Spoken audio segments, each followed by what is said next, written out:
Kata Nabi, dinarun anfaqta fi sabilillah wa dinarun anfaqta lil masakin wa dinarun anfaqta li ahlik dzalika khairun.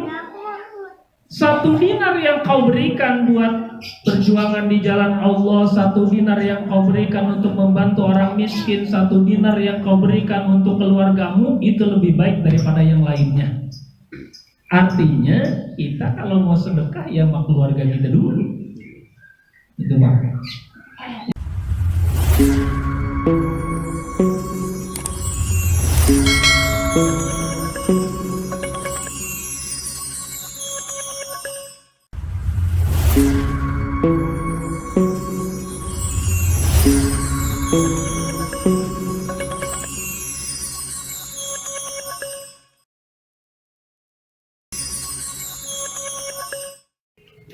Hadis Rasulullah Shallallahu Alaihi Wasallam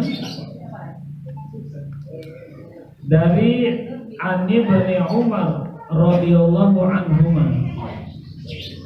Jadi kalau kita baca hadis, tahu-tahu di situ disebutkan Ibnu Umar, berarti nama anaknya adalah Abdullah. Ya, jadi kalau kita belajar hadis, kita baca hadis Ani bin, nggak disebutin nama anaknya, pasti namanya Abdullah.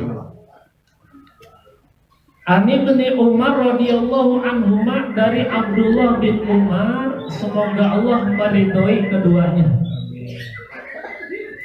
Jadi kalau dua orang itu huma, kalau satu orang anhum, kalau lebih dari dua orang anhum. Dalam surat Al-Bayyinah itu radhiyallahu anhum wa radu anhum. Kenapa dalam hadis ini anhuma? Karena anak dan bapaknya itu muslim. Banyak perawi hadis itu yang bapaknya non muslim sehingga disebutnya hanya anhum. Tetapi Abdullah bin Umar dua-duanya muslim, maka anhuma. Jelas ya? Jadi kalau kita mau mendoakan non muslim itu bertentangan dengan hadis ini. Kemarin ada pertanyaan, Pak Ustaz,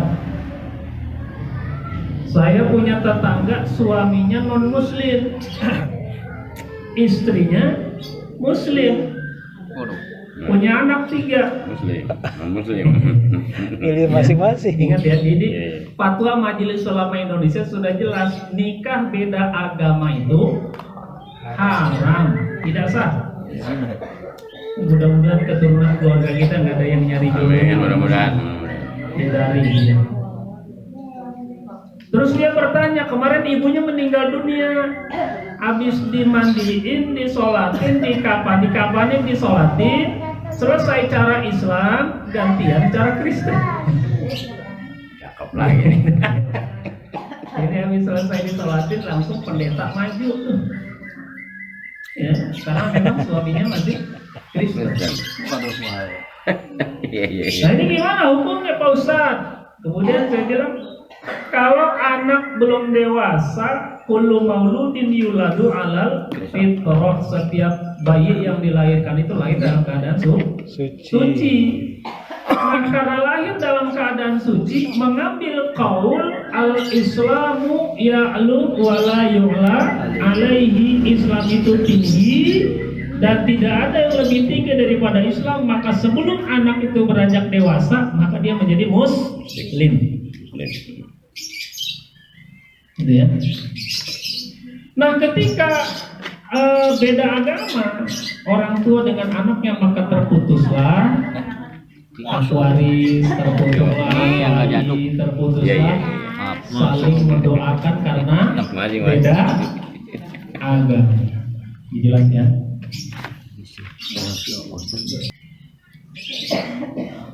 An Ibnu Umar radhiyallahu anhuma qala Rasulullah sallallahu alaihi wasallam, telah bersabda Rasulullah sallallahu alaihi wasallam. Ini hadisnya udah sering kita hafal waktu kita belajar di madrasah. Al yadul ulya khairum minal yadi sufla. tangan di atas itu lebih baik daripada tangan yang di bawah. Jadi yadun itu artinya tangan. Tangan. Kalau di TK tuh diajarin tuh, ya, lagu tentang tangan. Li yadani wa yusra likuli yadin omsu. Terus. Iya. Ayo. Ini yang nggak lulus TK mana yang nggak lulus TK nih?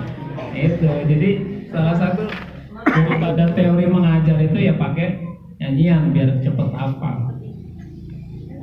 Jadi tangan itu batasannya dari jari sampai sikut itu tangan. Makanya ketika kita berwudu ada bahasa membasuh tangan, maka basuh tangannya itu dari ujung jari sampai sikut.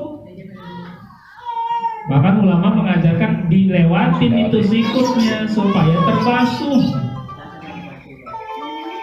Ibu-ibu yang pakai baju panjang begitu, yang susah dilipat tangannya, itu hati-hati. Malayatimul wajib illa bihi fahuwa wajib. Kalau wudunya tidak sempurna, maka sholatnya juga tidak sah. Ya, jadi sikut kudu kebasuh juga. Ya. Kalau sikutnya korengan gimana Pak Ustadz? Ya jangan. Ya, kalau korengan kan kena air bisa lebih parah. Jadi diusap-usap aja, ya. Diusap-usap aja. Ya. Jadi kata Nabi, tangan di atas itu lebih baik daripada tangan yang di bawah. Apa makna hadis ini? Ya, kata Nabi, al-yadul ulya hiyal munfiqah wal yadus sufla hiyas sa'ilah. Tangan yang di atas itu maknanya yang ngasih. Tangan yang di bawah itu mana yang minta. Ya, yang minta. Posisi orang yang ngasih itu lebih baik daripada yang minta. Gimana etikanya dalam Islam? Kita pahami hadis ini. Yang pertama, Islam melarang penganutnya untuk jadi peminta-minta kecuali terpaksa. Bahkan disebutkan dalam satu hadis, akan datang nanti pada hari kiamat orang yang profesinya sebagai peminta-minta datang dengan bentuk muka tanpa daging. Gimana itu muka tanpa daging? Tengkorak. Ya, tengkorak. Ini kalau kita nanti dikumpulin di hari kiamat, ada yang mukanya tengkorak, itu tukang minta-minta yang korak-korak. Ya. Yang kedua, ketika ada tukang minta-minta yang datang kepada kita, maka landasan ayatnya adalah wa amma sa'ila fala tanhar. Ketika ada tukang minta-minta yang datang kepada kita, maka jangan dihardik, jangan dibentak, bukan jangan dikasih. Ya.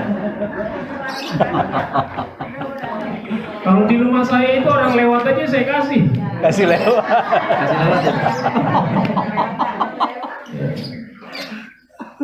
Wa masaila falatanhar, terhadap peminta-minta itu jangan dihardik, jangan dilukai hatinya.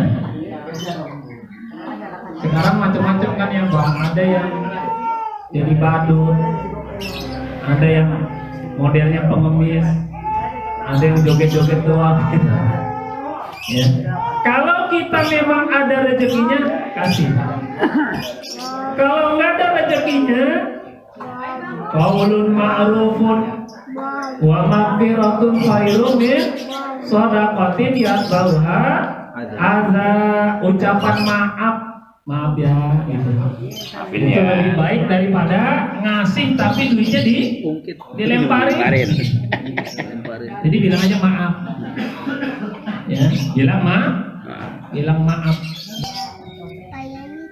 Nah, hadirin dirahmati Allah Subhanahu wa taala, berangkat daripada ayat hal jazaul ihsan illa ihsan. Apalagi kebaikan, selain dibalas dengan kebaikan, pasti orang yang berbuat baik itu balasannya pasti kebaikan juga. Surga Allah Subhanahu wa Ta'ala. Kemudian muncul satu permasalahan, pertanyaan, Pak Ustadz, gimana kalau misalnya kayak kita nih di Depok, kayaknya pengemis ada yang mengorganisir, pagi disebar, sore dijemput, ya ada yang begitu. Nah kalau yang seperti itu dan kita tahu memang dia profesinya seperti itu, boleh kita nggak ngasih, tetapi tidak menyakiti. Ya, jangan juga itu seperti yang kemarin terjadi di Jakarta Barat. Ada 4 orang yang meninggal dunia, begitu dicek nggak masuk makanan, nggak masuk minuman. Ini orang kayaknya pengen ngutang, dia malu gitu Pak. Orang mampu. Ya, pengen minta beras sama tetangganya, dia nggak enak, dia anggapnya mampu. Ya. Maka salah satu tanda kita beriman kepada Allah dan hari akhir, falyuhsin ila jari, berbuat baik pada tetangga kita. Ya. Tadi subuh itu ada yang menyampaikan pengalamannya, Pak Ustadz, saya waktu itu di Jemblongan itu ada orang yang mati kelaparan. Bukan dulu, tapi zaman-zaman sekarang ini. Saking nggak punya beras, nggak punya makanan, itu ada apa namanya itu? Mbako. Gadung. Oh, gadung. Ya, begitu dimakan, bapaknya, ibunya, anaknya itu meninggal tiga-tiganya. Ya, ini jangan sampai, apalagi keluarga kita ada yang begitu. Ya, kekurangan makanan, kekurangan pakaian, kekurangan minuman dan lain sebagainya. Ya. Kata Nabi, dinarun anfaqta fi sabilillah, wa dinarun anfaqta lil masakin, wa dinarun anfaqta li ahli, zalika khairun. 1 dinar yang kau berikan buat perjuangan di jalan Allah, 1 dinar yang kau berikan untuk membantu orang miskin, 1 dinar yang kau berikan untuk keluargamu, itu lebih baik daripada yang lainnya. Artinya kita kalau mau sedekah ya sama keluarga kita dulu. Itu Pak. Ya. Mana nih keluarga kita? Ya, kira-kira yang butuh sedekah itu kita kasih. Jangan ke orang lain dulu, keluarga kita sementara dilewati. Ya itu hierarkisnya, itu aturan. Nah hadirin yang dirahmati Allah Subhanahu wa Ta'ala, in tubudus shadaqati fa ni'mahi. Kalau kau umumkan, kalau kau tampakkan sedekah, itu baik. Sedekah kalau orang tahu itu baik. Cuman sekarang jadi kebablasan orang. Sedekah kemudian di-upload di YouTube, media sosial. Karena ada artis yang kerjanya dari itu Pak. Iya, betul. Ya. Jadi justru malah dapatnya banyakan dia. Ya. Jadi kalau sedekah itu prinsipnya apa? Sedekah itu prinsipnya la ta'lamu shimaluhu ma tunfiqu yaminuh. Tangan kiri nggak tahu apa yang diberikan oleh tangan kanan, saking sembunyinya. Ya. Jadi keluarga besar zaman boleh bikin konten YouTube, tapi jangan konten yang sedekah diupload ke media sosial. Ya, nanti melukai perasaan orang yang dikasih. Ya. Nah hadirin rahmati Allah Subhanahu wa Ta'ala, jadi belajar dari hadis tadi yang saya sampaikan, ya, bahwa al yadul ulya khairum minal yadis sufla. Latihanlah untuk memberi. Memberi itu tidak mesti kita jadi orang kaya. Ya, berapapun yang kita punya kita kasih, kita beri. Wa ta'awanu 'alal birri wa taqwa, saling tolong-menolonglah kalian dalam kebaikan dan takwa. Ya, mudah-mudahan ya ini menjadi salah satu kebiasaan di keluarga besar kita, senang memberi. Amin. Ya, mudah-mudahan ya Allah jadikan kita sebagai sebaik-baiknya umat. Amin. Terima kasih, kurang lebihnya mohon maaf. Wallahul muwaffiq ila aqwamit thoriq. Wassalamualaikum warahmatullahi wabarakatuh. Waalaikumsalam Waalaikumsalam warahmatullahi wabarakatuh.